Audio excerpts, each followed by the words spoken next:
Hi, welcome to Living La Vita Loca podcast. My name is Baz. And I'm Rich. And I've got a new beginning for us. So, other podcasts, they always go, this is like a retro gaming podcast for some of your retro gaming needs. Right. And these are the things that we do, which we would say we specialise in PSP and PS Vita reviewing and general jib-jab. Are you asking me or telling me? Both. Sounds like you're asking me. I am asking what episode number is this? This is like, what, 19? I've got to guess that. Yeah, 19. Yeah, 19 episodes in.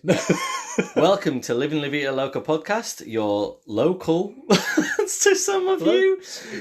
Oh, okay, yeah. Anyway, retro gaming podcast for some of your retro gaming podcast needs, mostly based around PSP and PS Vita. How about that? Was that the intro, or were you just telling me the same thing again? Yeah, no, it was double. It's good. I think it's okay. Yeah. Might workshop it later. Workshoppable. Yeah. That's fine. So there's always room for improvement, isn't there? Yes, there is in all of our lives. Speaking of which, there probably would be in my life because, as you know, I had those two calamities last week, which was the dog jumping on my joggers, and making me muddy, and then getting hit a little bit by a car. Oh yeah, yeah. This week, I strimmed a cat shit. And that went everywhere. You think you should lean into that because you think my strimmer is just going to take this poo to pieces. Like, as in, I didn't know it was there. Yeah. And then it started happening, and I was like, I'm just going to lean into it because I know it's happening. Yeah. And it didn't help. It went everywhere, and it smelled horrendously. So I noticed at sunset the cat has left the room now. And I feel like it's not hers. It's not her poo. No. But I feel like she's maybe a spokesman for cat kind, and maybe I could have shook her paw or something on this. Or maybe, yeah. I mean, she did give The Lion King 9 out of 10, though. So I think you've got to take her opinions with a pinch of salt. Yeah, I guess so. Yeah, well, I mean, she probably wouldn't approve of me flinging her, her species poo everywhere. I mean, she might, at a very fast rate. She might demand to do the same back. God, like, we have to watch a cat stream like poo in some kind of bizarre ceremony, with like, I don't know, a band or something, and a speech. It's like sort of like meeting someone from like Western Samoa for the first time or something. It's like, here's our weird ceremony. Plane, come down the steps, get on the carpet, do the speech, strim the cat shit, hop on the plane, off you pop. No, exactly. And when I said you had to come to us for all your retro gaming, or some of your retro gaming needs, exactly. This is the other needs. So the absolute bullshit.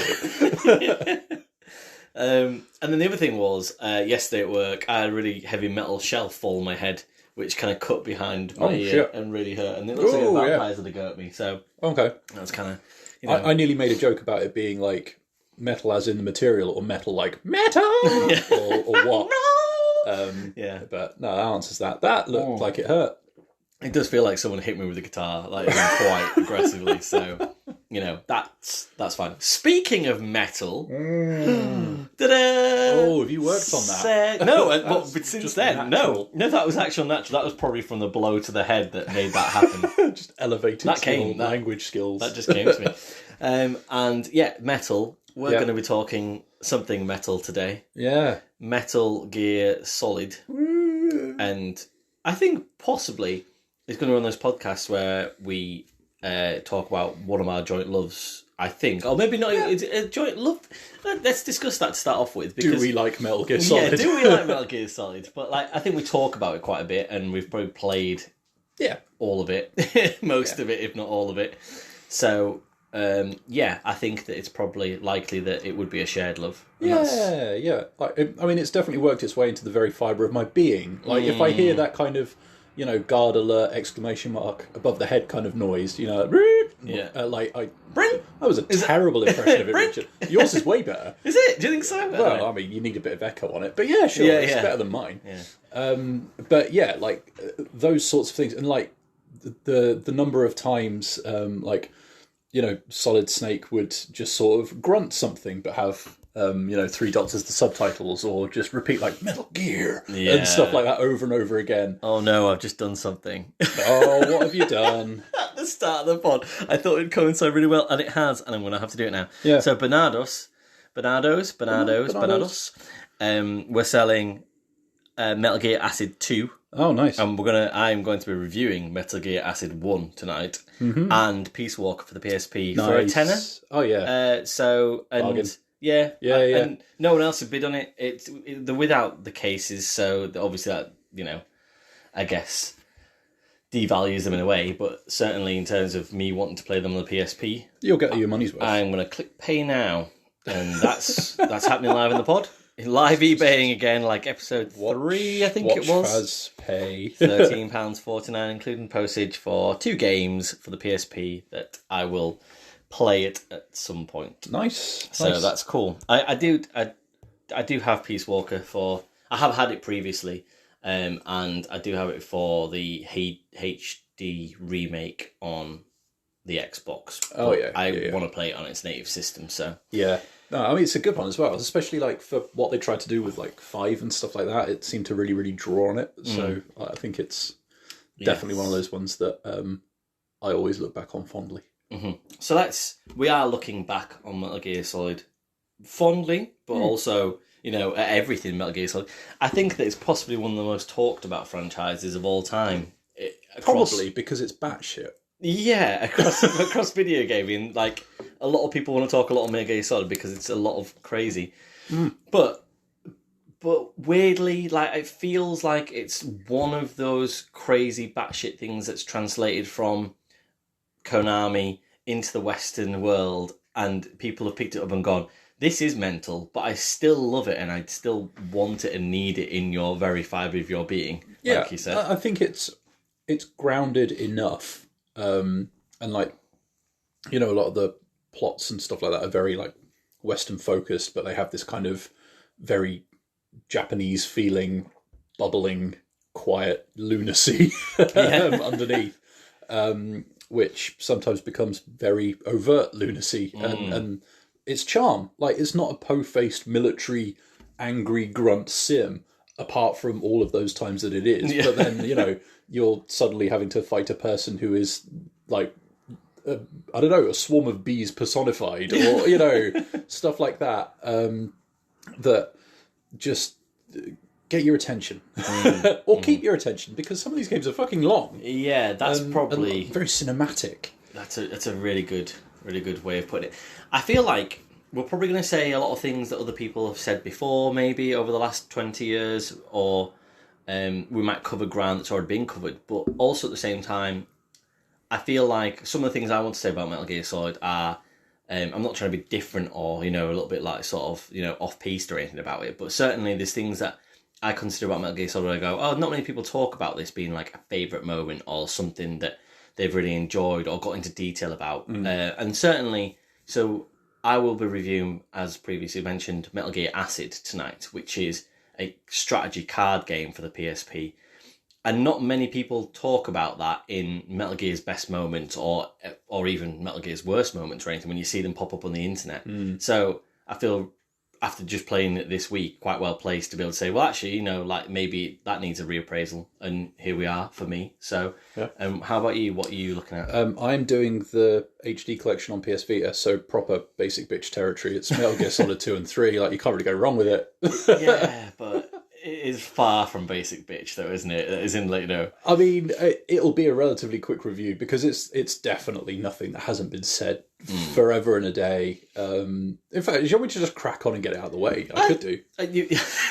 Just, just get the podcast out of the way. Just get it done. Just get the pod out of the way. Right, before we do that then, so let's talk about what we're currently eating and drinking, because I want to mention that certainly for our audiences, maybe not in the UK as well, we're eating Revels, which are by the Mars company. Now, if you don't know what Revels are a mystery mix of chocolatey goodness that have... What have they got in there? So you've got a Galaxy Minstrel without like the shell, an orange chocolate ball, a toffee, a raisin. They used to have peanuts as well, which is sad. They're gone. Maltesers, Coffee, chocolate, orange, raisin, and coffee. Yeah. So you know, and you don't know what you're going to get apart from some of the shapes are quite easy to tell. Yeah. Which is someone butchered this attempt to actually get them out. We'll get a handful of them. Here we go for the sound effect for the pod. There we go. Just pull that towards there. So. Yep, we've got them out. That's good. So, I mean, you can tell what a raisin is. So I'll stay away from that. Although I do like chocolate raisins, but I'm not wasting a Revel opportunity on a chocolate raisin. I don't. And like, obviously, the minstrels are quite obvious. I might dig into those and have a little go. Tell you what, wasn't there an advert for Revels that was riffing on the Russian roulette scene in Deer Hunter? Oh my. Like, oh my days! You've just reminded me. You can't get away with that nowadays, surely. you can't get away with that as an actual legitimate advert. Somewhere floating around on Facebook is a video of me doing it in sixth form. At the time I would have owned a PSP, and people who will listen to this podcast that were in sixth form with me will know fine well that video exists. And I had parcel tape wrapped around my knuckles and my head, as in like to have a bandana, Solid Snake style, and also to have it wrapped around like bandages for, just like the advert, like they look like they're about to end some bare knuckle boxing. And there is a video that cannot be reminded me of me going, "Oh, Toffee!" And like, so Good grief! You just didn't know. You did not know that. Like, I totally blundered into that. But we all did, and that was wonderful. What a great moment. The important thing is I didn't make that advert up. No, it was. It was a good advert. And so much so that it was mimicked by myself. Reenacted in sixth form common rooms up and down the country. On a really grainy piece of footage. Like, you know, I'm talking like there's about 5 pixels. Filmed on a flip phone kind of If somebody can find that somehow. You know how you can't quite find Facebook videos and things anymore, like they seem to have disappeared. Like when we used to have notes, and it was like they seemed to, like, the very first thing on Facebook was like, oh, really quite, like, I remember in first year of university, me and my friend Pete and Alan, we all went to Scarborough and we wrote a note about our day, and Pete sent it to me, and it was like and that still pops up every year on my Facebook, but and you know, a lot of things don't, so I assume, well, it is definitely on the internet somewhere, floating around. I'm going to endeavour to find that for you. Oh, there you go, internet. Yeah. You've got a job to do now.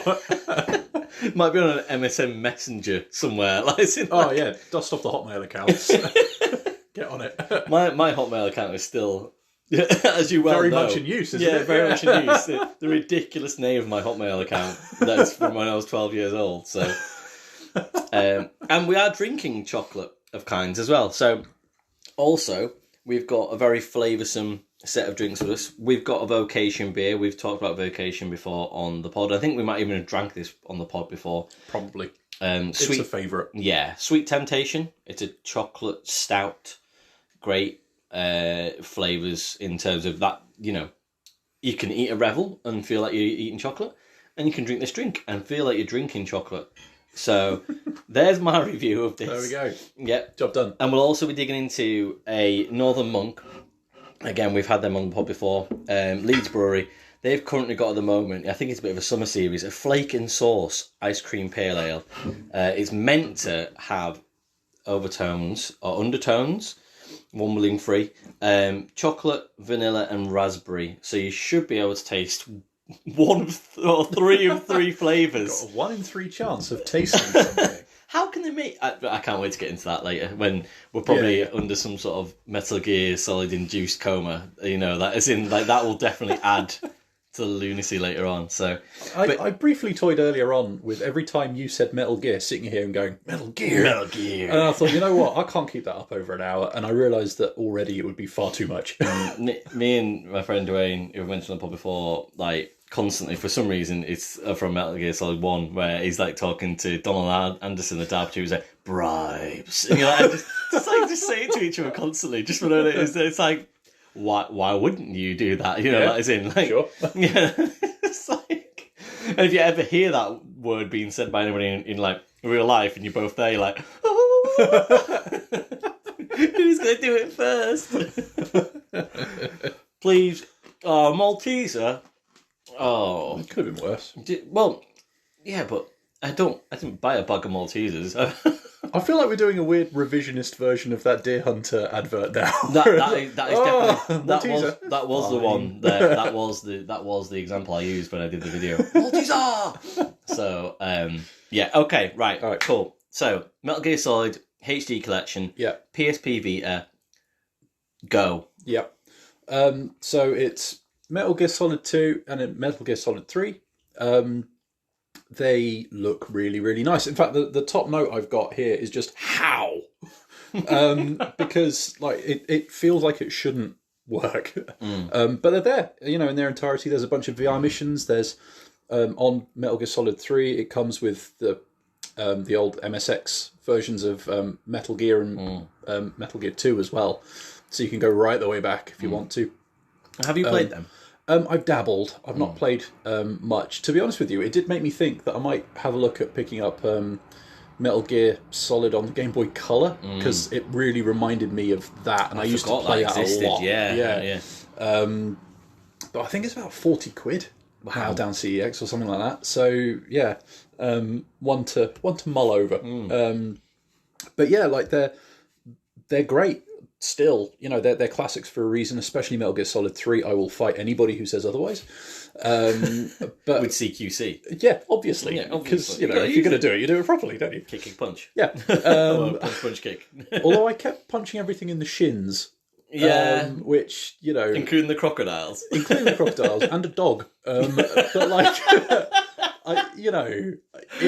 Dogs have shin bones? I mean, I assume they do. Not anymore, that one. But Do you turn into like a ration afterwards? If only. But like some of the animation is a little bit clunky and sort of PS2 era creaky. Yeah. But yeah, like for the most part, they hold up. The trickier bits with the length of some of the cutscenes and things like that, and the fact that it's a portable device, you go into a cutscene and suddenly a battery starts blinking that it needs charging and stuff like that, or you're about to miss your bus stop. But at least if you just stick the system in standby, it seems to nearly pause the cutscene. You might lose a few seconds from my half-assed testing, but that's a little tip for anyone out there still playing the Vita. Yeah, like you can picking this game up. You can sort of keep tabs on it. The snags I found were that. Can I ask? Sorry, no, that's all right. It gives me a chance to check what the hell I've written. What was I going to say?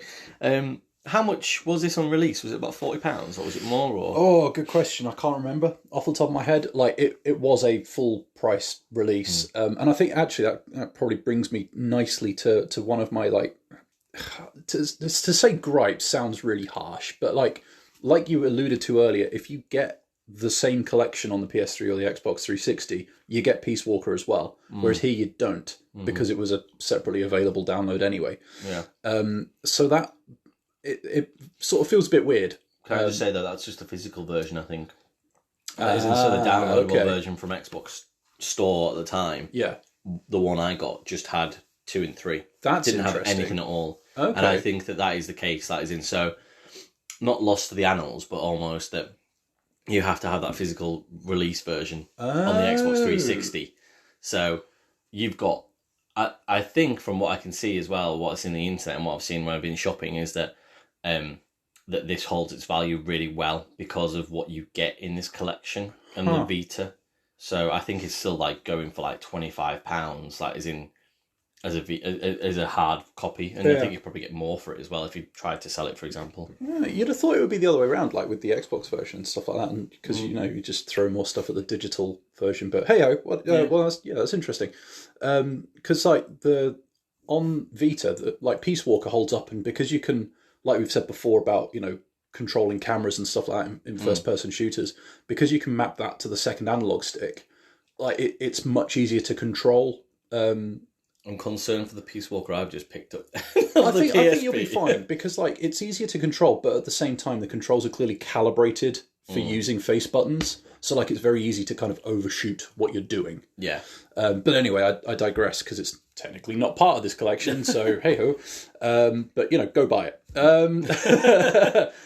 But for Metal Gear Solid 2, Metal Gear Solid 3, the biggest or the closest things to issues I had really were occasionally with the some of the cutscenes in the PS2 versions.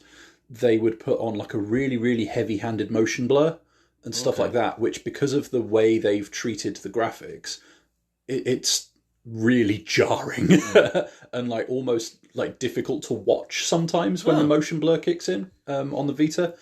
Not impossible, but it's like with the benefit of, I think my save file for one of them reckoned the last time I played it was maybe 2018. So call it 5 years at least of, hindsight. It does sit a bit weird.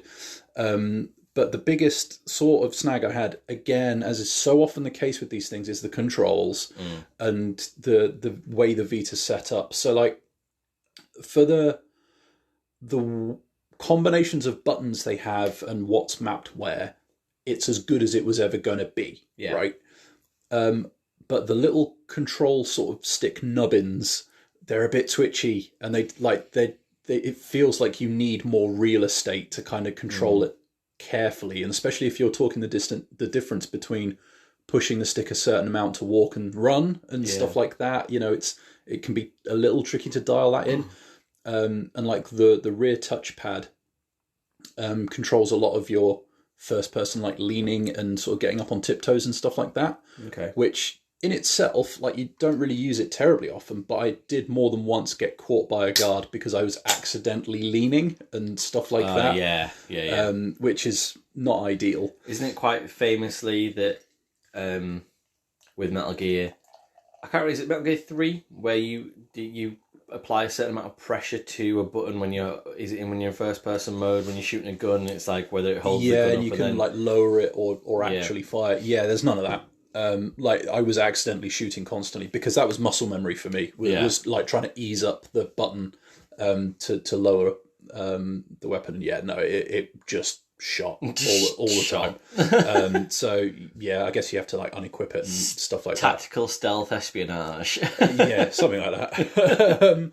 But like for a lot of the stuff for inventory management, scrolling through things using the touch screen, and even the healing mechanic they've got in Metal Gear Solid 3, it all works fine.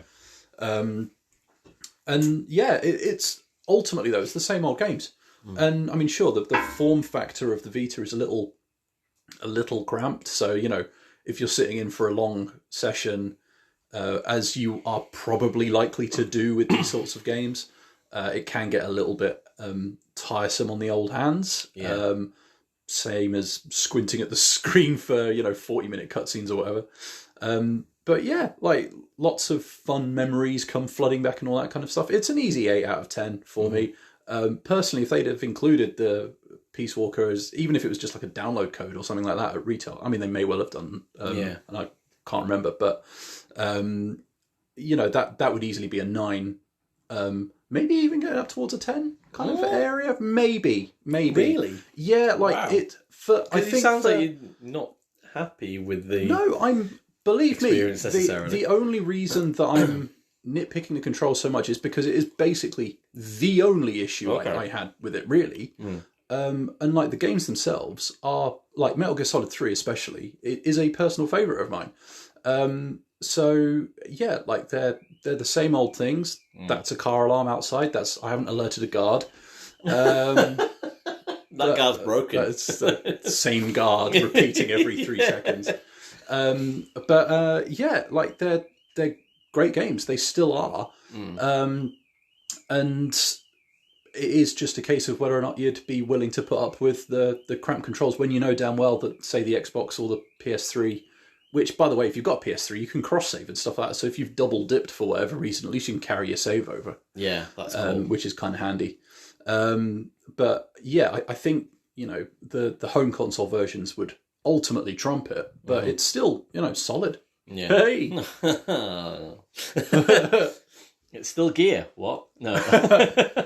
So, in terms of those two games, let's take a little sidestep here into thinking about playing Metal Gear Solid 2, Metal Gear Solid 3, and then generally Metal Gear Solid games before I kind of dip into any sort of reviews of mine. The mainline Metal Gear Solid games, so we're talking 1 through 5. Yeah. We'll get to sort of piecework. Piecework. If only Snake was more of a pieceworker. I mean, I suppose he might argue he might be. Yeah, exactly. You know, big boss. Oh, it gets so confusing. So let's talk about... Okay, let's include them then. So Peace Walker and Portable Ops, because they feel like mainline games. Plops. Cod Blops. Cod Blops, Clang Clang Props. Metal Gear Plops. Metal Gear Plops. And so let's include them. Which game? So not, which one's the best for you? Because, well, you can say that too. I mean, I probably guess it, to be honest. And from previous comments from me on the pod, you probably guess what mine was as well. But which one would you say you've had the most fun with? So, because we talk about the zaniness of... Stop that alarm. It's the fun alarm. Awooga! So, yeah, because we talk about Metal Gear Solid, but it is quite, I guess... It could be heavy going. It's heavy going, and has a serious core subject, generally. Nearly always, I think, is it always? There's always a nuclear warhead about to go off and on a giant mechanic. Do you know what I mean? Like something bad's about to happen. Exactly. But then you kind of have crazy ass moments as well, where it's sort of like, you get like the weird shaven monkey popping up and being and sort of you just get general, what I guess, almost like a bit of a circus around it in a way. Circus is a good word for it. And it doesn't even look at itself almost like, I am having fun, but I'm also on the middle of a load screen of Metal Gear 4 telling you not to put your cigarette butt in the bin and stuff. Do you know what I mean? Like, it's just like, you're like, what are you talking about? It's almost like it's having fun, but it hates itself for doing it. Yeah, it's so weird. And just so which of those games do you consider, in your opinion, to be the most fun out of all those? Oh, okay. I just thought it'd be a different type of question rather than saying what is the best. You can say which one's the best. It's a good one. And I'm kind of going to answer you. So as we always do. In terms of pure gameplay and getting in and just mucking about and doing stuff, I really like Metal Gear Solid 5. Yeah. You can see a butt on this from space. But just like Snake can see Meryl's, like in Metal Gear 1. I knew you were going to. Well, just it's a thing. Yeah, it's a thing. So the thing with Metal Gear Solid 5 is I find the gameplay really, really fun, but for story and all that extra stuff that will drag you through it, it's quite a long way down my personal list. Okay. Right? Don't get me wrong, Kiefer Sutherland did a good job. He is a good actor and all that kind of, well, occasionally a good actor. But compared to David Hayter and proper Snake voice, it's just not the same. And the story feels unfinished. You can tell that it was, sort of stuck between being rushed and taking forever somehow. Yeah. You kind of play it and you get the impression that it was taking years and years and years and years, and then someone tapped the developers on the shoulder and were like, you should probably finish this in the next fortnight, and they were like, oh fuck. And I think it suffers for it. It doesn't feel like it's quite complete. It doesn't feel like it's quite we'll come on to that in more to. detail, so later on. The best one I think overall is Metal Gear Solid 3. Metal Gear Solid was the first one I played and have a lot of fond memories of it, but I think it's aged badly. I think it's quite difficult to play nowadays. But this is why I've got such a soft spot for Peace Walker, because I played Portable Ops quite a lot when I had my PSP and stuff like that.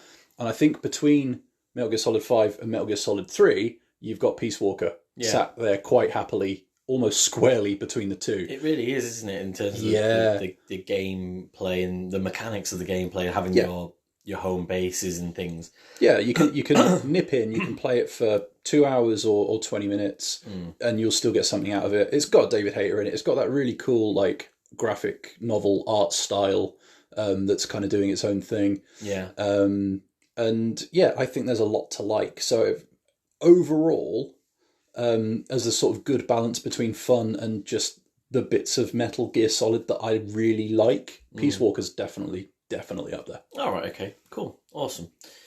Yeah, thanks for asking. Good podcasting. I was too busy drinking my it's okay. Yeah, my ice cream flavoured beverage. Let's stop here. What is happening in my beer, Rich? I don't know. Yeah. Right, okay, so remember, guys, vanilla, raspberry and chocolate flavoured in an ice cream pale ale. So I'm going to have a quaff. And then... So I definitely get raspberry and I definitely get chocolate afterwards, which is weird because it doesn't feel anything in the same texture as a chocolate temptation we just had from Vocation. So I'm getting the flavours. I'm getting 2 flavours. I don't really get the vanilla, but... That's funny you mentioned that because you get all the vanilla. I get the vanilla. I don't really get much chocolate. I get the kind of creaminess on it, and like a slightly tangy aftertaste, which I think is the tail end of the raspberry. Maybe. I've never had to rotate a beer around in my mouth to get a flavour, but I've just done it. Like you should do. Like a pro, like a wine man. And that was. Yeah, I don't know.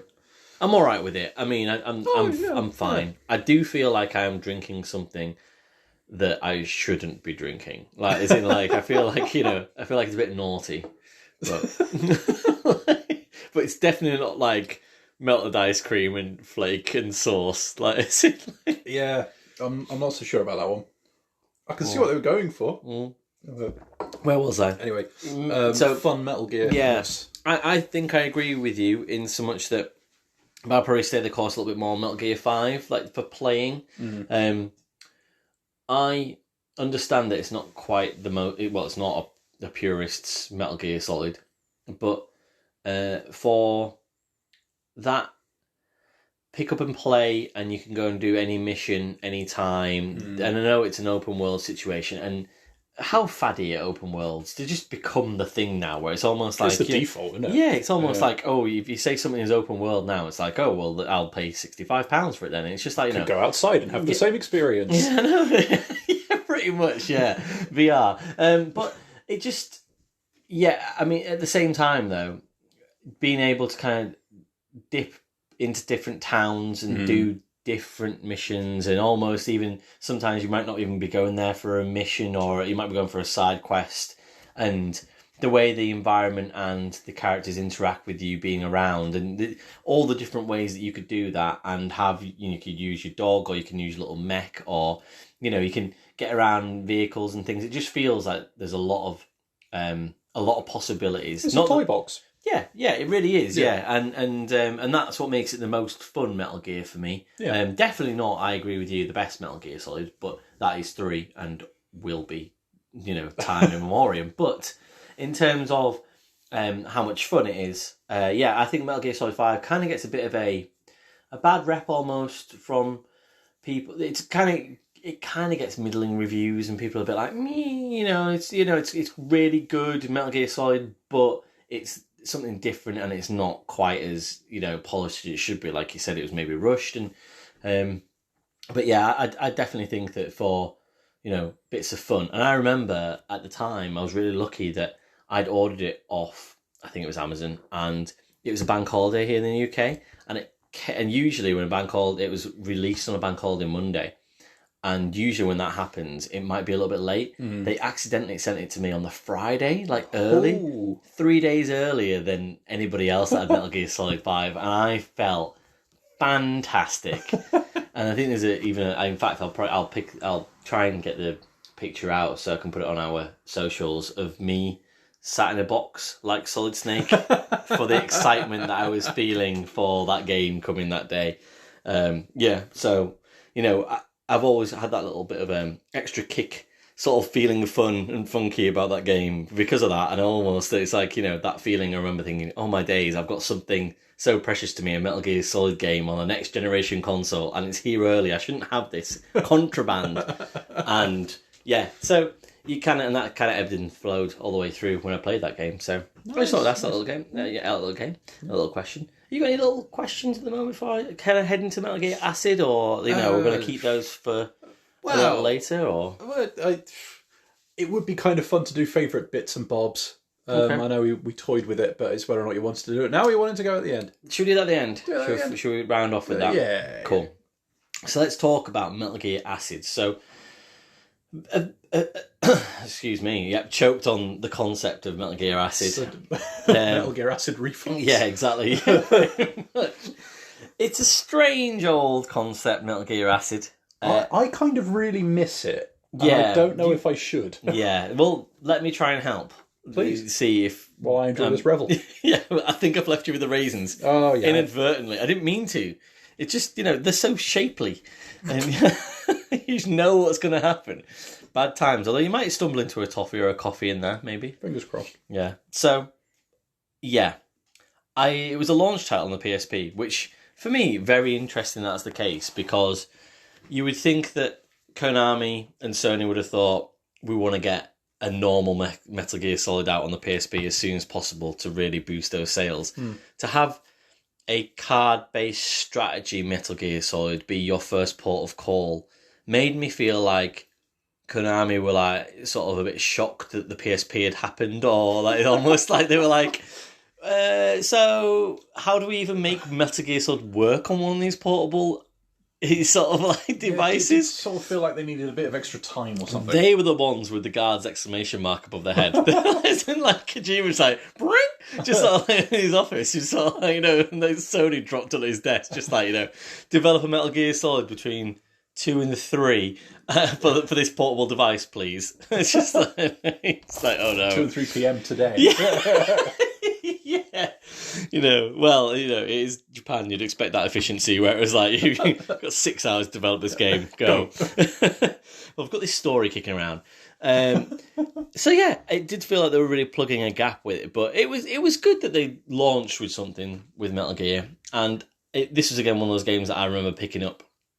That very first day when I got my PSP, I think I got Ridge Racer, and I got this. I went to Virgin Megastores with my vouchers, my big old massive Virgin Megastore vouchers that were like the size of like they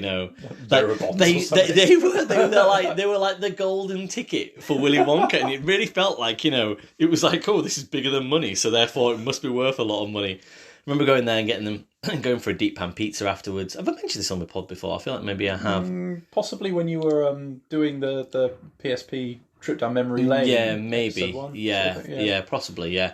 And yeah, going with my girlfriend and just sitting there in the restaurant, like you sort of, and my girlfriend at the times, that we sat there and, they want your attention, and you're sat there looking at your new PSP / Metal. And I just specifically remember having like Tiger Woods, Metal Gear, and Ridge Racer kind of like lined up on the table beside my pizza. I love you. Yeah.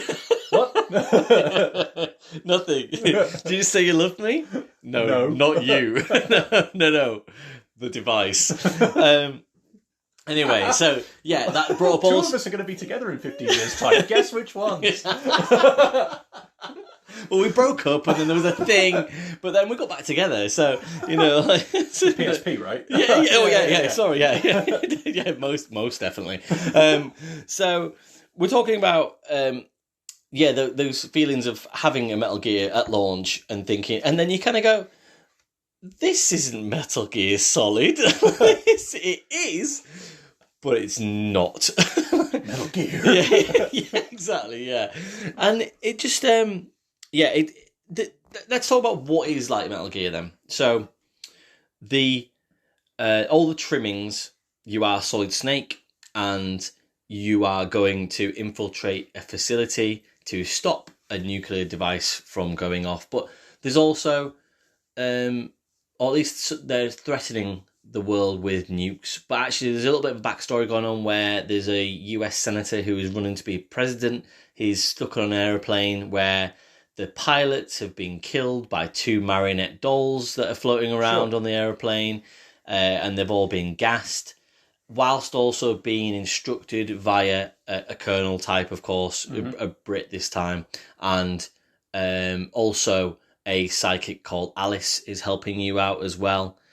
This is really, dense stuff, Metal Gear lore, if you will.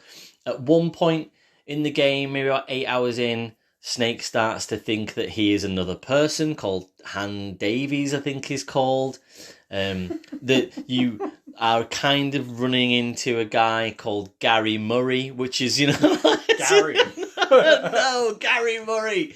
But he turns out to be the big villain of the piece, Dr. Fleming. I mean, I know that's a bit of a spoiler, but it's not really. Like, as in, that won't ruin a game for you. He's like, the only other named character. Yeah, exactly. He's like, oh, I wonder where Dr. Fleming is. I saw him go that way. And you're like, you're Dr. Fleming, aren't you, mate? Fuck you, Gary.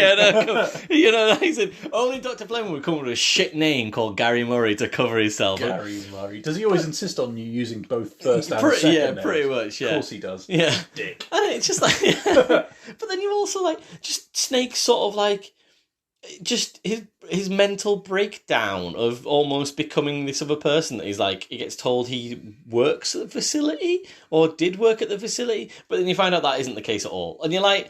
I don't get it. This game is framed at the end of the Metal Gear Solid saga, almost, I think. I think it's meant to be weirdly in a different universe. I think if Snake didn't have Fox die and was still in retirement and then kind of came out of retirement after Metal Gear Solid 1 again, after the Shadow Moses incident, really weird.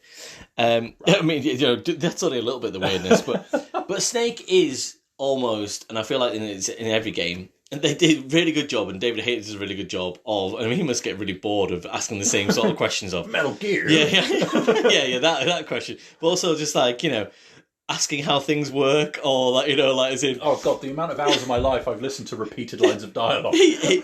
Snake... Repeated lines of dialogue. Snake gets mansplained to so many times by everybody. Mansplained? And it's the same with this game as well. And even more so because there's a different mechanic. It's not just Snake, go take you that. have to do the mansplaining. Yeah, no, it's just sort of but the Colonel's sort of Snake, you've got to move 4 squares, and then you count your cost on your cards.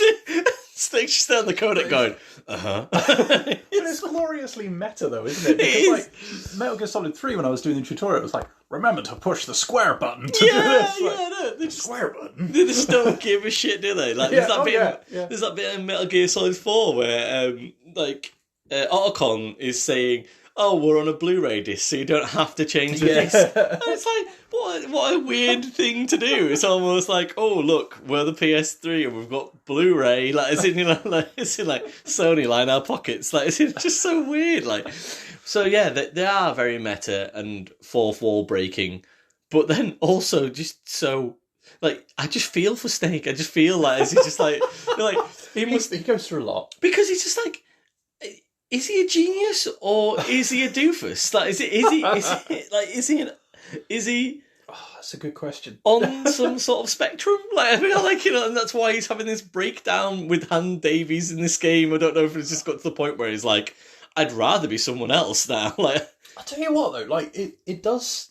For all of us chatting shit about the plot of Metal Gear Solid 5, weirdly, that's sounding more in line with Metal Gear Solid 5. Yeah, exactly. Than anything else. I wonder if they were deliberately riffing on it. Yeah, and it is weird that you kind of get a second game, I guess within 10 years prior that has already done the am I really Snake, am I not Snake situation. Metal Gear Solid 5 kind of does it a little bit better. This is very clunky in how it does it. It's just weird. It's all resolved within the story, and it's it didn't need to even exist as a thing. Right. But there's all these sort of psychic mediums and things, and you obviously, there's I guess a rich history in Metal Gear Solid 5 and also Metal Gear Solid 1, Psycho Mantis, and it's just there's always been that kind of telekinesis thing where it's just made it not a straight through and through shooter, and it's really weird that, and what I love about Metal Gear Solid almost is that, like you said right back at the start, is that you get this basic grounded game that anyone can kind of relate to, in so much that you get this, well, I say anyone, you get this really good concept of a third-person shooter mixed with this challenge of stealth, tactical espionage. Yeah, exactly. But then on top of it, you just get this layer of they always have to introduce tactical espionage bullshit. yeah. They stealthily, that's your episode title. Not so stealthily, just lump random bollocks on top of it, and it's just like, and that's what makes it a video game almost. Like, it's weird. You kind of pine to want that in there, but you're also like, this is just so much. Like bullshit. It's like this beer. It's just like why have you put so many things in here? There's so much stuff going on, but I think I want it. Yeah, that's a terrifyingly good analogy. But yeah, so the concept of the card-based strategy game then. So you use a card and you can either use a card to move basically, and that costs you, but the cost is really just time. And if you are near an enemy, then they get timed movements as well. So time means nothing. Time means nothing. Where's that song from? After Hours by We Are Scientists. Great song. It means nothing if you're near no other enemies. Right. So you could do as many things as you would like within an area if the enemies aren't within your, I guess, zone of movement. Mm-hmm. But as soon as you kind of get towards that zone of movement, then you then start having an effect on them, and then vice versa on you in terms of how much time you use. So an example would be you enter a facility, and down a corridor there will be an enemy, and you'll be stood at the start of this corridor. He can't see you, say you're around a corner, and you'd say, right, I am going to use, and it only gives you a certain amount of cost that you can use, and it's usually 2 moves basically. So I'll say I move towards an enemy. I'll use 4 squares to move towards an enemy, and say this enemy is 6 squares away initially. I would then have to use another move to either shoot the enemy, if I've got the card to be able to do so, like a SOCOM card or a FAMAS card, and then that could do damage to that enemy, and it could kill that enemy. I could throw a stun grenade at them, but that takes time to go off, which is annoying because you're like, oh, I want to sedate this enemy now. Yeah. But he's turned around and he's used his move and shot me, and I'm just like, it's not. And he's moved out the square where the stun grenade went, and grenades feel like the least useful thing in this card-based game, because it's almost they always have a time limit on them, and you're like, well, I threw that grenade 2 moves ago, and now it's now not doing anything to anybody within that area because they've used their moves to move away from the grenade. And it's just like, oh, so annoying. And so then I'd move, and then I'm like, oh, you could move right beside that enemy and punch them, but it would do a limited amount of damage, and it probably wouldn't knock them out or kill them. So therefore, the enemy would just be like, oh, I'm going to alert my peers. I guess they're all peers. Colleagues! Casual acquaintances! Over here! Alert! And like... Note to self, Renaissance gear solid. Yeah. Let's make it happen, Internet! It's really strange because it just feels like I just don't know how to complete this game. So I'd say just to completely, reveal Magnifico as one of my favourite podcasts around the NFL, around the league. They always say, a peek behind the kimono, peek behind the curtain. Like I've played about 10 hours this game, and it's like 22 hours to complete it. Yeah. And so I didn't get right to the end, and I looked up the end of the story and things, and I remember not doing it when I first had the game either. And because it's very, I'd say very repetitive, and also I never quite got to grips with how I cleared an area by using the concept of the cards and also the strategy without really getting alerted. It's meant to be a stealth game, and I'd say even from the second area onwards, you pretty much have to combat most enemies, right? Because there's no way of kind of getting around them.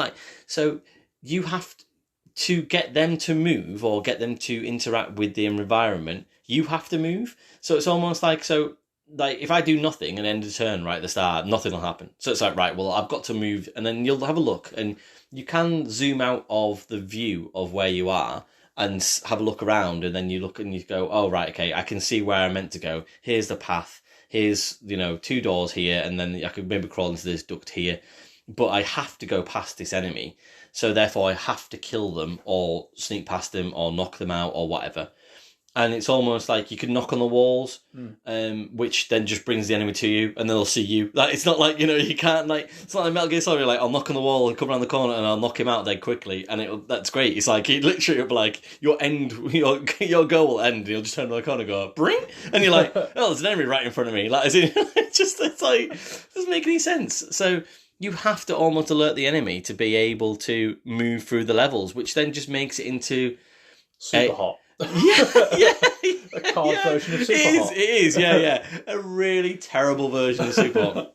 And it's like, and alerting an enemy brings more enemies into that area, and that makes it extremely difficult. They give you a large amount of life from the start of the game, and you can see why that is the case, because it's almost like you know that you are going to get into combat. I kind of went in with the mindset of, it's Metal Gear Solid, I shouldn't get seen. After about 3 or 4 goes of trying to do the same sort of level, I was like, no, it's clear that I just have to, I just have to fuck some people up with like some C4s and stuff.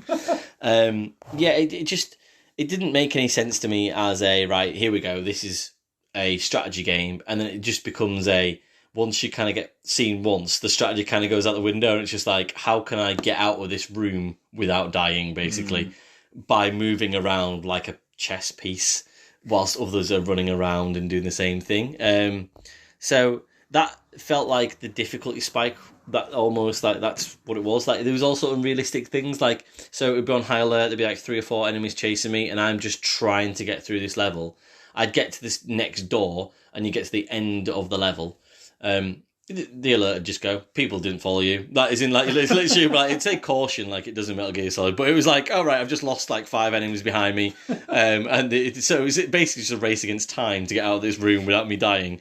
So that was just completely ridiculous and unrealistic. Nothing like the mainline games where you'd probably, and one of the lovely things about, even from the first game, is that if you'd had an enemy chasing you, sometimes you'd be able to run through a door to a certain area and you'd be able to lose that enemy by doing that. Like, certainly in Metal Gear Solid 1, I remember that. But Metal Gear Solid 2, where it was more of a, especially on like the big shell, more of a combined environment, when you run around in the rooms, the enemies would then come and find you and follow you round, and they wouldn't leave you alone. You'd have to hide in a locker, or, go, like, you'd have to knock them out or whatever. Like, it was a very clever game in that fact. This isn't like that at all. So, yeah, I mean, like I say, all the trimmings, really Metal Gear Solid friendly. Graphics are very good for the time. It's very good PS2, start of PS3 era graphics. All the sound effects are wonderful, the music's great, the mood's really good, you feel like you're in a Metal Gear Solid game, and that is not a problem at all. It's just mostly the idea of this turn-based system, where I found it very interesting and intriguing, and I was like, I really want this to be good. It just isn't. Like, another couple of examples would be, if you've only got 2 moves, and say you were 4 spaces away from a door. So you'd move your 4 spaces, and then you'd get to a door. And rather than stepping through that door, say you were 1 space away from a door even, and you were able to move 4 spaces, you'd have to use your move to get that 1 space to the door, then use another move to get through that door.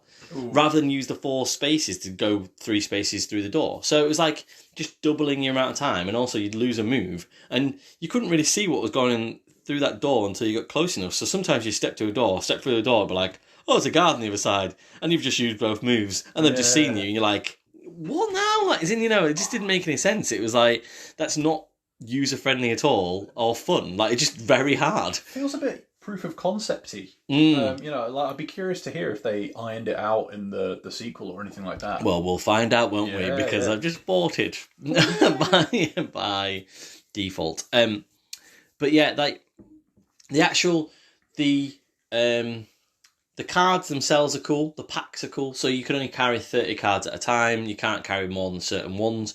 But some of the effects you get, so you get like a Grey Fox card that you could use. So if you went 4 steps towards an enemy and you stood beside an enemy and it was your second go and the enemy didn't know you were there, then you could use your card, Grey Fox card, and then it would come up with a little a little sort of FMV of Grey Fox from the first game, Nice. and then you know whip out a sword and you like cut this enemy in half or something like that. It's kind of cool. Like good little throwbacks. Yeah, and like you get a Merrill card and stuff, and you get a Metal Gear Solid 1 pack and a Metal Gear Solid 2 pack, and there's different things in there.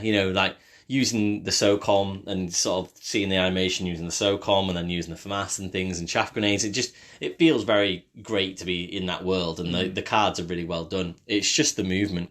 Another example of bad movement was, I think it was like really quite early on, where I was in the armory and I'd dealt with a lot of guards on the bottom floor. I went upstairs to get the C4 that I needed to blow through a wall. I came back downstairs and there's no guards left. No one had entered the area. There was just a camera to walk past.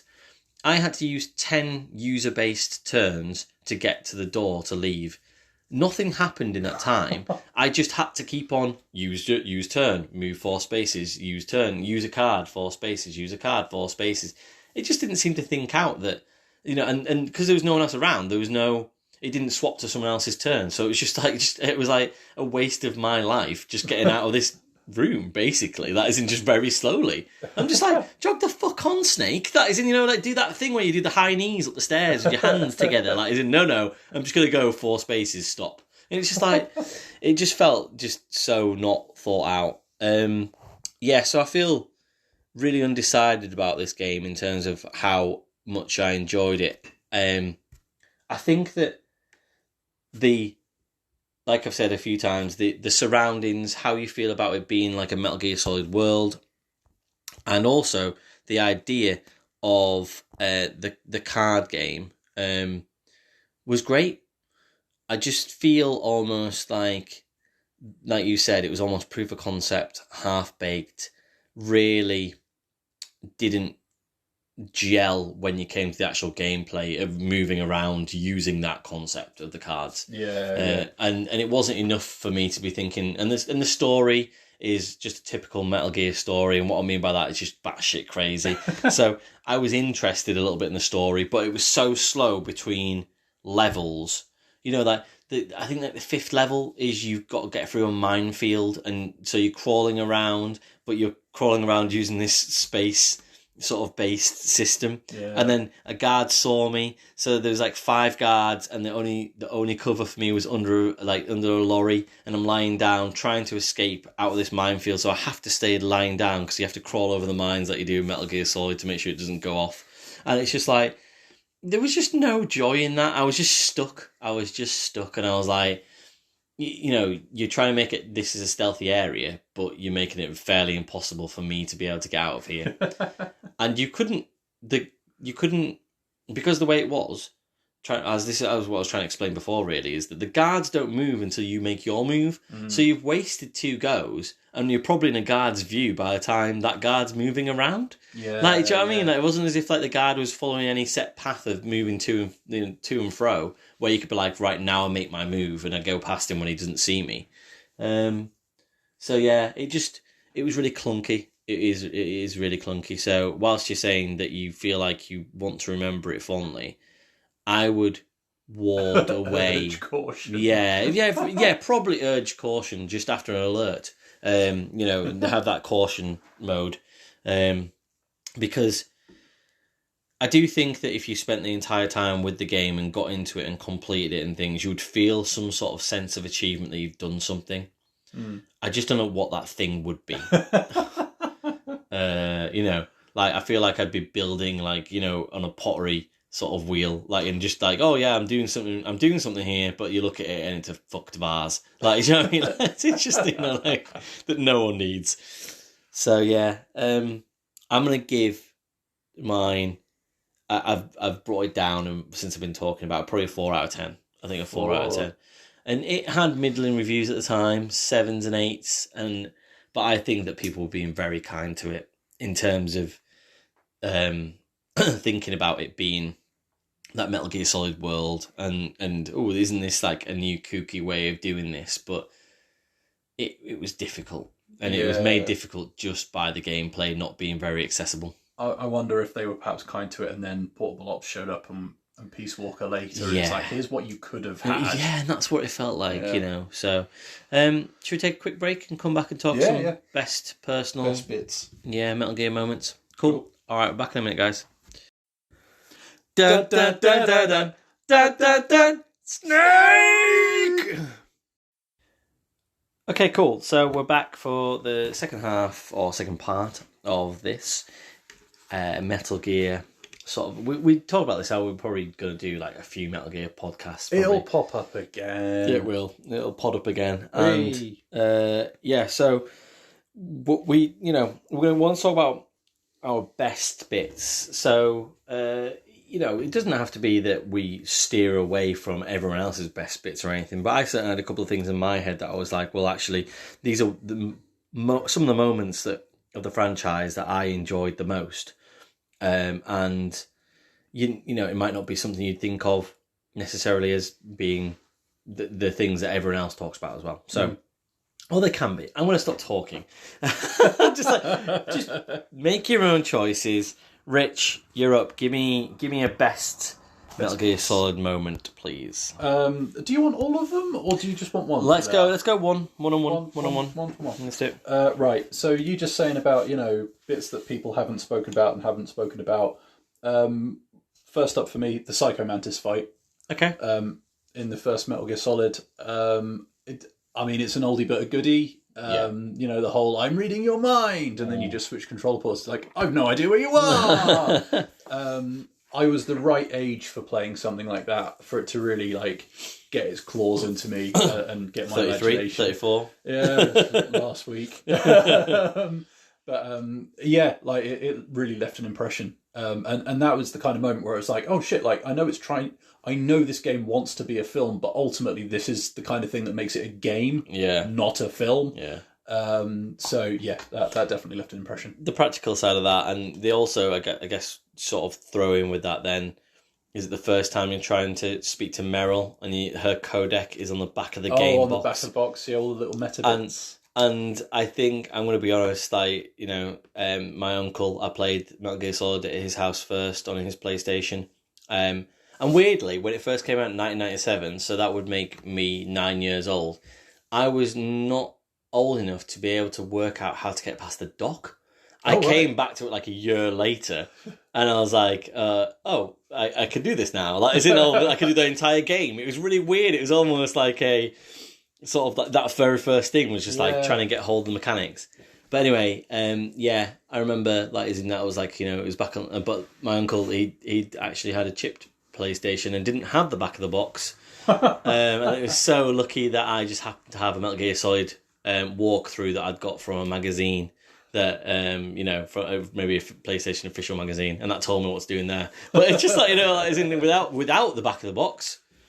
Maybe that's like, you know, that's Konami sort of saying, don't, you know, bloody plagiarise our work. This is where you've got to come to, the back of the box. Having to like manually go through all the frequencies and test every single one. Yeah, by 0.1 or 0.1. So yeah, that, you know, that outside of the box, literally thinking by them as a company and making the game.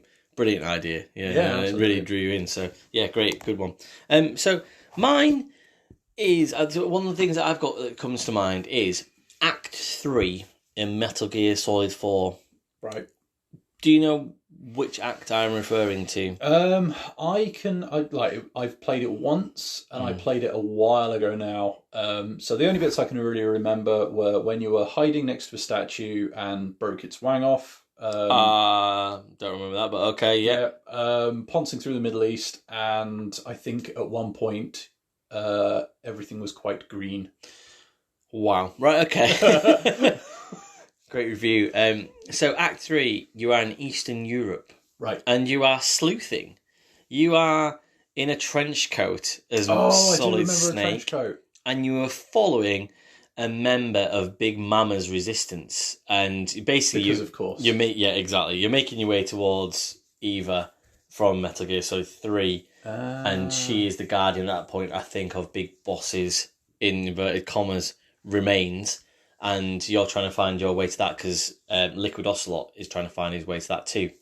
And this part of the game, you are genuinely just Batman-esque, you know, sort of like following somebody through the streets to like, and there are parts where you've got some, you know, some enemies that you have to negate and navigate your way around, but you are set up in this sort of, and I think at one point it says it's Eastern Europe, but they do definitely mention that the language is Czech. So you imagine you're in the streets of Prague. It's misty, it's dark, I think you're wearing a hat, like I'm sure you wear a trilby or something like that as well, and you are actually just following this person. To just drop that in the middle of a Metal Gear Solid game, yeah, that's kind of cool. It's just awesome. Do you know what I mean? Like, as in, no one really ever mentions it. It was like as a thing, like, you know, like, it's almost like, you know, like, it's crazy just to do that. Like, as in, I know they do crazy at every single turn, but just to kind of like have that concept of, you know, you are Solid Snake and this is stealth action. The stealth action being your old Snake and you're just wandering after a chap in the streets. That is in, you know, like it's like you know, like Chinatown or something. It's great. So yeah, I have a fond memory of that bit where I'm just like, wow, this is different. And if only Konami had tried to make like a 1930s gumshoe kind of simulator. Like, yeah, it could have been great. You know, it's very LA Noir at that point. Yeah. You know, or insert better game than LA Noir, but you know, of that type. So yeah, that was my first one. I'm throw out there. So my next one, going back to Metal Gear Solid 3. Obviously, there's a bunch of really fun mechanics in it, you know, like the medicine and having to manage your food or like hunt occasionally and stuff like that. But you call them fun? Well, the reason I say it is because the game feels like it thought of a lot of stuff. And I really, really like the sniper duel in it. But I really, really like the ways the game gives you to avoid it. Yeah. So you can wait for him to just die of old age. So we're talking about the end, the boss. Shoot him early, the end, yep. You know, there's a bunch of ways that if you were clever or opportunistic, you could totally avoid that fight. Or you could just change the clock on the PS2 and, you know, avoid it that way. Yeah. But yeah, it was one of those fights that... Did you ever do that? Did you ever take that option? What? Reset the clock? Yeah. No. No, I never did either. No, I think like I shot him when he was, you know, really early on in the game where you have a sniper rifle, but you happen to finish see him off. Yeah. I did that one time.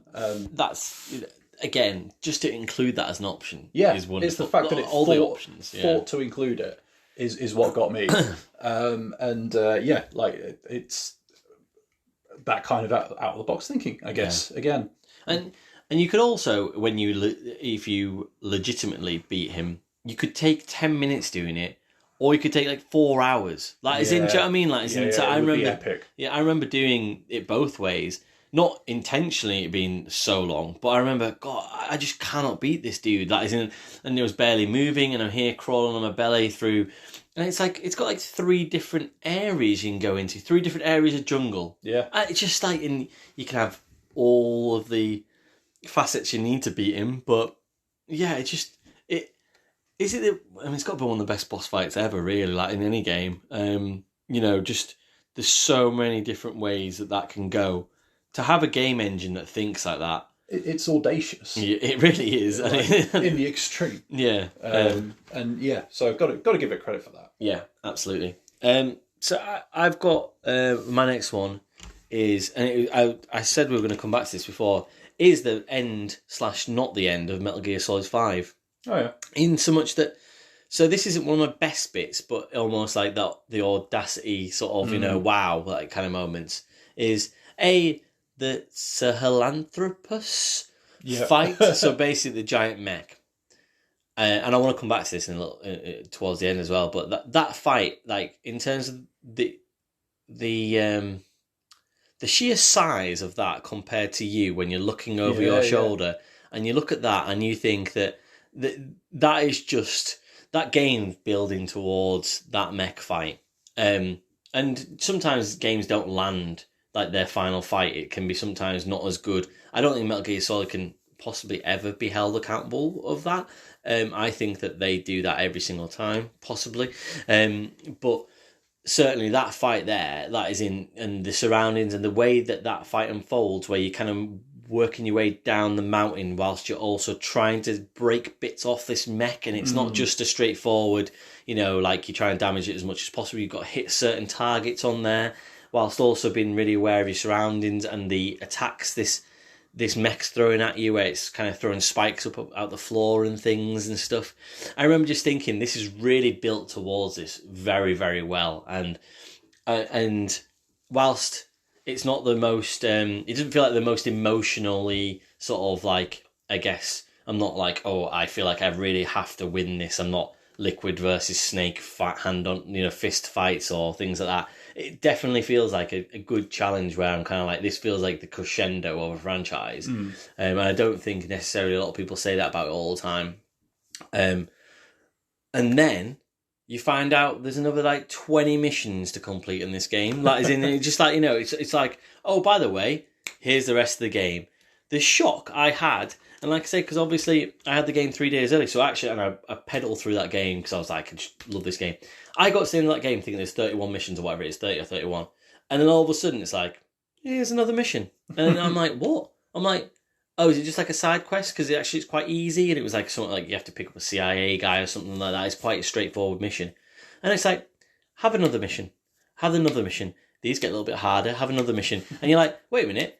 There's like another 20 missions, and it's like, and it starts to, and that's where you actually start to find out the true story of Venom Snake. Venom Snake is Venom Snake, something like that. I think it is Venom Snake, isn't it? That's where you start to find out his background, and also you start getting the Liquid Snake child. Is that Liquid Snake? The clone that would be, or whatever. Yeah, exactly. And he never quite spells that out for me. Like, and I'm like, but like, you just start getting in it, and then you start getting the home base. The disease that's getting passed around when with the vocals and things, and you get a bit more quiet, and you just get loads more game, and it's still batshit crazy and a bit weird and stuff, but you just get it so much more fleshed out, and you're like, like you just spoke about before, though, how it felt a bit rushed and it felt a bit weird, but clearly they had all this in the canon, and they just kind of went, the end, and then they went, oh, actually, no, it's not the way. Yeah. But that's exactly the bit that, for me, felt rushed, because that's them going, oh, shit, we've got to link it back to the actual story because we can't do Metal Gear Solid 6. Yeah. That's what it felt like to me. It felt like in a perfect world, they either would have done, where they did Ground Zeroes, and that was effectively the demo plus a bit. Almost feels like they could have done like a Metal Gear Solid 5 Part 2 or a Metal Gear Solid 6 to join those dots, but explore it a little bit more rather than. So it felt why rushed. didn't it? I don't. Do you know what I mean? Didn't seems Kojima fall out with Konami? And that's what it was, wasn't it? Yeah. Hoo-has and rights got wrangled, and then you end up with. Gosh, that's so upsetting, isn't it? Right at the end, just to think that you just But stay together for the kids. Bang, bang, bang, bang, bang, bang, bang, bang. But the thing with that is that I could totally imagine that Kojima might have had an idea or several for what he could do with the story, and Konami were like, no, you've got to wrap this up now. Yeah. Or you start to get into that realms of auteur versus commercial considerations, and I wonder if it was a bit of a casualty of that, maybe. And I get what you mean. I do understand what you're saying. It feels like it is weird how it's bolted on, but certainly for me, I liked that. I was like the shock factor of here's the rest of the game, and I was like, what? So, that's so crazy. I tell you what, like I appreciated the shock of it, but I enjoyed the horror of it, and like how dark it got. It is. My problem is I wanted an entire game of that. I wanted the dark Metal Gear Solid. Yeah. I wanted the pitch black, the fucking Empire Strikes Back of Metal Gear Solid. Metal Gear Solid, but it is Metal Gear Solid. Yeah. Like that's what I wanted. That was the link that I felt the whole story needed, because it's such a crucial linchpin for the entire saga, if you like. It really feels like cramming it in after a big mech boss fight is somehow doing it a bit of a disservice. Okay, fair enough. Yeah, I get you. Yeah, I just feel like it's still there, but then I get what you mean. Oh, something's better than nothing. Don't get me wrong. Like I'm not It does it gets really sad, doesn't it? Like, of course it does. It almost feels like when you finish. I struggle. I did try and go back to Metal Gear Solid 5 recently, and I struggle for two reasons. Almost that, as with any game, is that you jump back in on a save and you're like, what the hell is going on? Yeah, where am I? Yeah. And then you're like, running around this little half mech. You're like, I can't remember the buttons. And then it's like 3 helicopters chasing you. You're like, ah! But then also, secondly, it did make me think. I was just like, towards the end of the game, I am staying for the story. Like, as in, whilst I was saying it was fun for jumping around to different missions and things whilst I was building towards a story. Like, isn't it? If I jump back in for the fun now, I'm like, well, I'm not really having fun. I'm really sad that I'm this person that I don't think I am, and my entire arm has been decimated by this disease. And it's just like, you're like, oh, I don't know, I feel pretty bad about it now. I shouldn't be just roaming around, just shooting shit up and Should stuff. probably call my mum. Yeah, exactly. Yeah. I should call my mum. I played Metal Gear Solid and it really hurt inside deep. Okay, cool. So that was my next one. So, Metal Gear Solid 2 and the whole main character shenanigans that played obviously is well documented, and how you actually spend most of the game playing as Raiden rather than Snake. One of my favourite bits across the Metal Gear reverse, it is sort of Raiden's redemption and going from that whiny, character to badass cyborg ninja who can carry swords with his toes and gets an entire spin-off game made by Platinum. Top work, Raiden. Well done, son. And also, what is it? Metal Gear Rising Revengeance and other made-up words. Fucking awesome game. I was going to say, I've not played it. Seek it out. That's all I say. It's good. I was never a massive Devil May Cry kind of style guy. I was more like the Metal Gear Solid stealthy sort of thing. So I was like, I probably would be more so now than I was then, I think, really. So maybe I will. In fact, when I say seek it out, I've got it on the Xbox thing on the store. Yeah, give it a crack. You haven't lived until you've seen Raiden jumping between missiles that are in flight to carve up a mech. It's pretty awesome. It's good stuff. Yeah, that does sound cool. And like you said, I think Metal Gear Solid 2 gets maligned because of the Raiden thing too much. That isn't so. Like, I know he's a whiny little bitch and you're not playing Solid Snake and stuff, but like, I quite like Raiden's little sort of cartwheel flip thing that he does. That is in, and you're still playing Metal Gear Solid. Like, isn't very much so in so much that it's meant to be like the copy of the first game in the training mode, isn't it? Like, isn't it? Meant to be a VR version of that. Like, the way that you're going through it. Like, when you play Metal Gear Solid, if you just went, I'm playing a Solid Snake, I'm playing a Solid Snake, I'm playing a Solid Snake. If you really convince yourself that much, that is in like, the way that you progress through that game, like, it feels like a really good game to me. So I feel like sometimes it's just people like, well, he plays Raiden, and I'm like, well, yeah, no, I get that. But actually, the gameplay is still very good. Yeah, and more fluid than MGS1, like you said, nowadays. And the first-person mode and stuff like that, like, it brought a lot to the party mechanically. But also there's, the side missions where you can play a Snake and all that kind of stuff as well. And like, there are ways you can approach it. And I think, like, in terms of, you take the entire franchise as a whole, and admittedly, obviously at the time you wouldn't have been able to look at it like this, but I think with the benefit of hindsight you can. And actually, you're not playing as him for very long. Not really. And he has a role to play in that bigger story. So no one ever bitches and moans that you're not playing as Solid Snake apart from in Metal Gear 1 and Metal Gear 4 and part of Metal Gear 2. Do you know what I mean? Like, it's like, just because he's the main protagonist in the first game, but actually, as obviously the games, prior to that, it's almost like, you're not playing for Snake the entire time either. Like, he's in Solid Snake even, sorry. So it's like, don't bitch and moan about too much. You know what I mean? So, speaking of Metal Gear Solid 2 and also Metal Gear Solid 3 and also Metal Gear Solid 5, so my 3 next best bits are pre-missions. So, we're talking the Tanker mission, Virtuous mission in Metal Gear Solid 3, and Ground Zeroes in Metal Gear Solid 5. Nice. 3 solid 2 to 3 hour games in themselves. With a good storyline.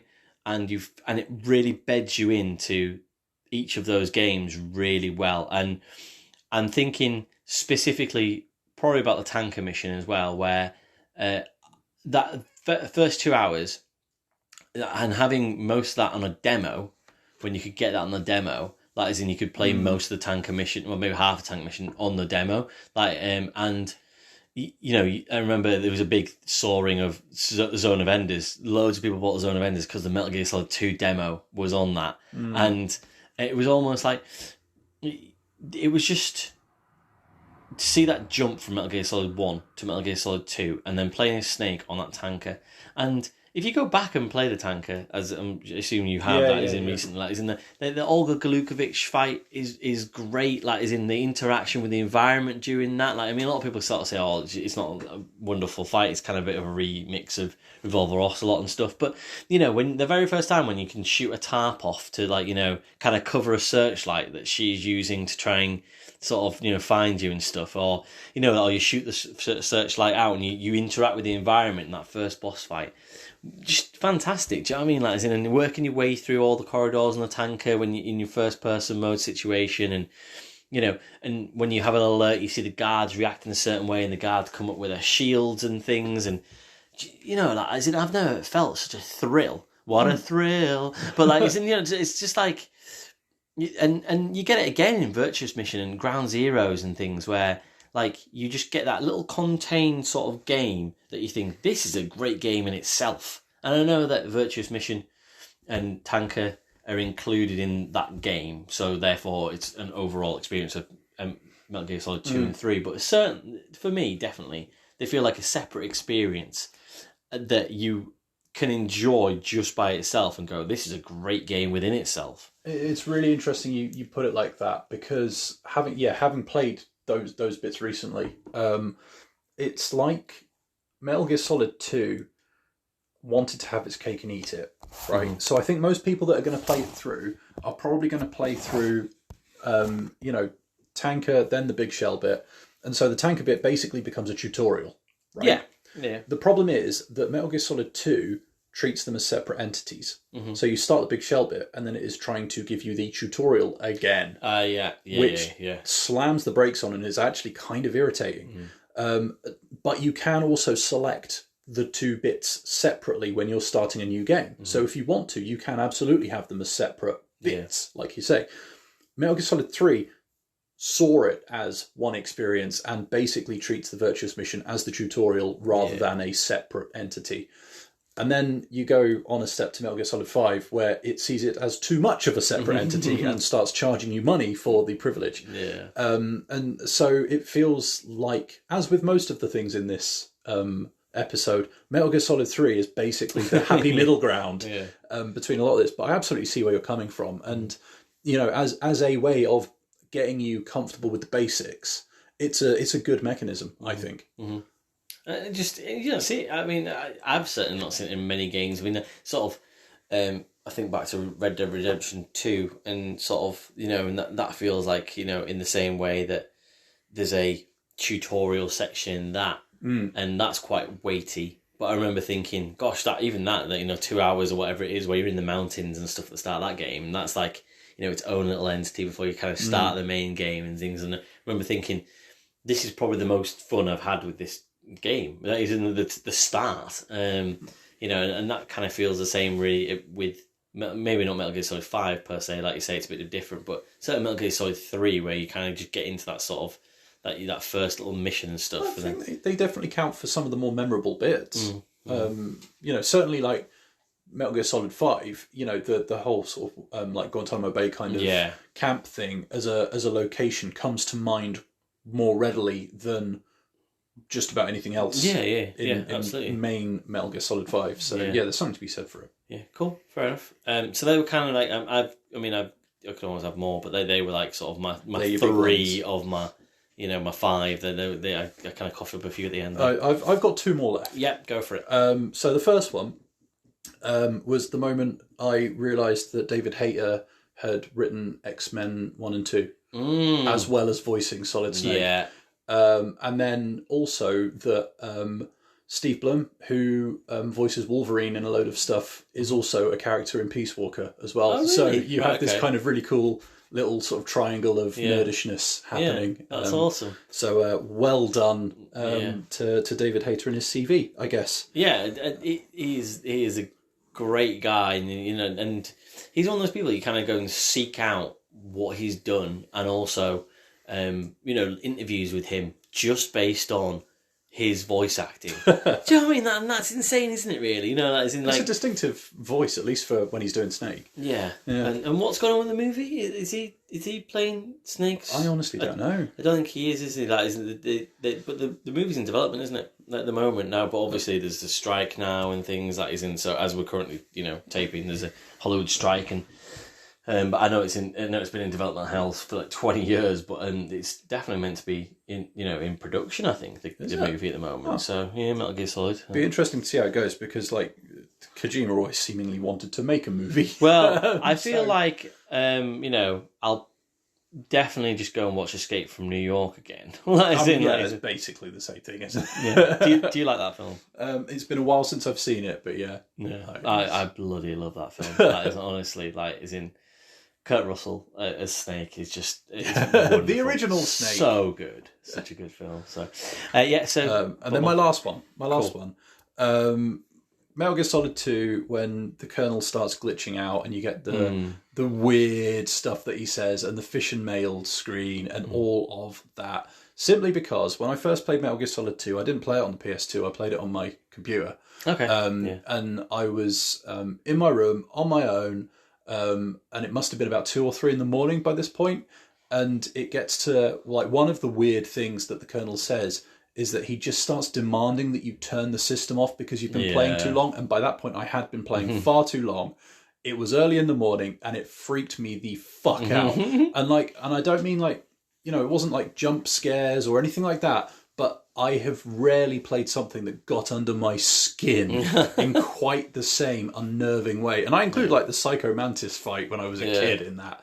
Like the weird Silent Hill moment of and it was only when I played the more recent HD versions on Xbox and PS Vita, and he says it anyway, that I felt better about it. Because I'd only one of the times I'd only be playing about 20 minutes. And he told me I've not been on that long. Okay, that's fine. Come on now. That's all right. It hits different when it's not 3 in the morning.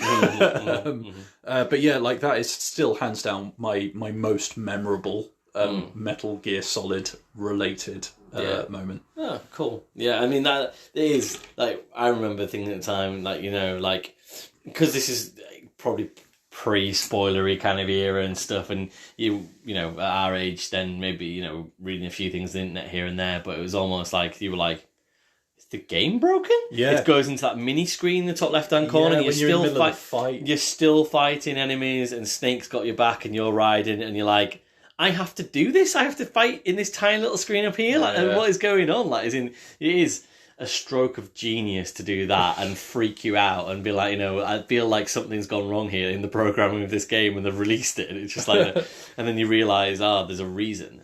So that is a cool moment. So just very quickly, because I know we're running for an hour and a half, that something I had a thing about in the little quick break was your favourite mech fight in Metal Gear Solid. So so Metal Gear 1, you're fighting Rex. Yep. Metal Gear 2, you fight a bunch of Rays as Raiden. Metal Gear 3, you fight the Shagahod.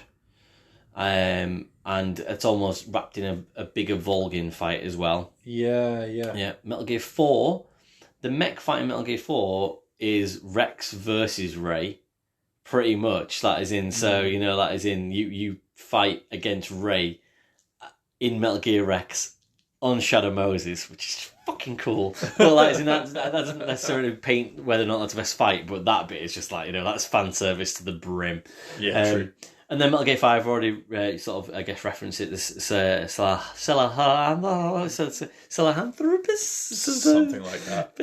Something like that. But then you've also got a couple of mech fights in, Peace Walker and also Portable Ops and things as well. So is there anything that stands out to you there that you like, that's the best mech fight or the one that I enjoyed? Or I think the ones that stand out for me, obviously, Metal Gear Solid 3 and the Shagohod when you're on the bike and stuff like that. Yeah. Cool. Like, rates pretty high.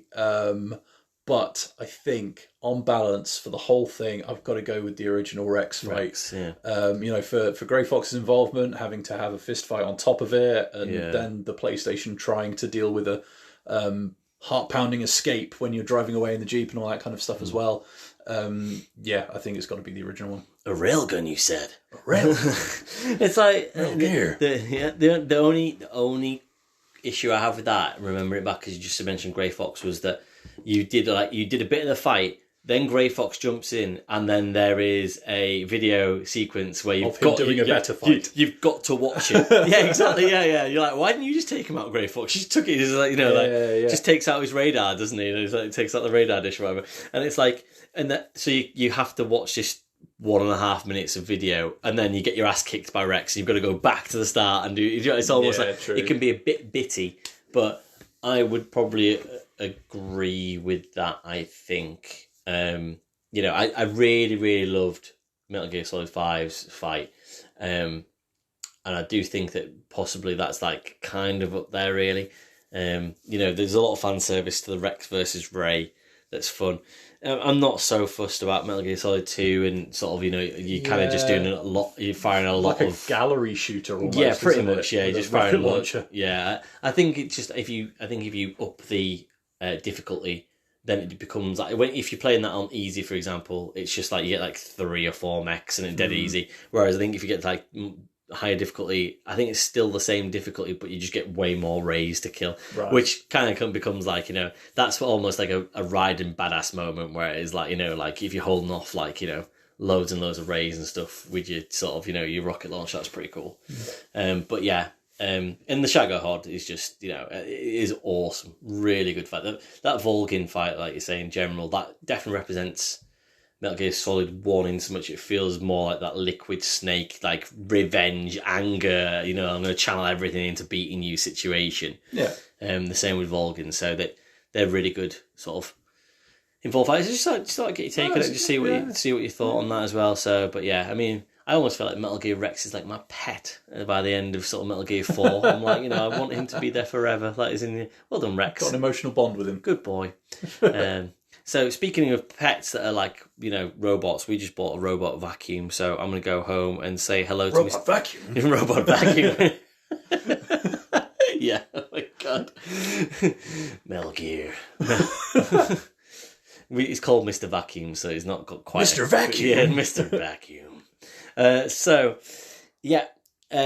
the end of the podcast this week. Thank you very much for listening, and we will check you guys in a week's time. Cheers. Bye-bye. We have to say something Metal Gear related to leave. Metal Gear? Just like the lolly lolly low. Bye-bye.